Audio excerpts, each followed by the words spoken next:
Zihlole zasekhaya namhlanje andinawo amanintsi ndithi nje mandike uncokole nani incoko nje ecacileyo. Namhlanje amandla awavumi ukuba ndithandaze, ngase nje ndinganixoxela.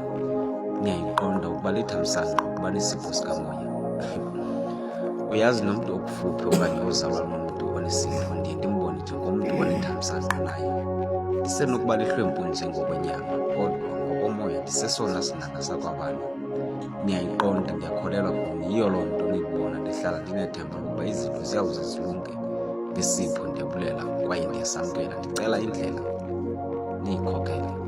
Eza namhlanje zithi ndicela nje nindiphe intsebenzo phambi kokuba nindiphe umsebenzi. Zindithi xa ndiphangela kuthi namhla ndisitya ndingqengqe ngecala njengerhenqe ndiyolade apho iphelele khona. Ndicela ze nithi phambi kokuba nindiphe imali niqale nindiphe ingqondo eqiqile ezokwazi uyelela izandla ziyisebenzise ngobuchule, ikwazi ingazuvela esandleni iduke. Kodwa okwalo mzuzu ndiyayiqonda ikho induku eniyiqhoshele emqubeni okungasenani. Ndicela nindiqhawulele kancinci ndikwazi ukuphungula lo mthwalo usemagxeni.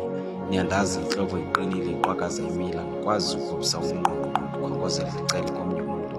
Ndingumntu othanda uzenzela, ndinguye umntu okwazi ukuzicengezelela. Yiyo loo nto nindibona xa ubunzima bundongamela amandla endiphelela okungasenani. Ndicela nivelane nam, ndiyazicelela amade ngawetyala. Ndicela nabo kwamathongo nindityelele, amabali nindixoxele, kwiimpazamo zam nindixolele, ngethemba lokuba kuyawudeda ubumnyama kuvele kukhanye, kube xosi, kube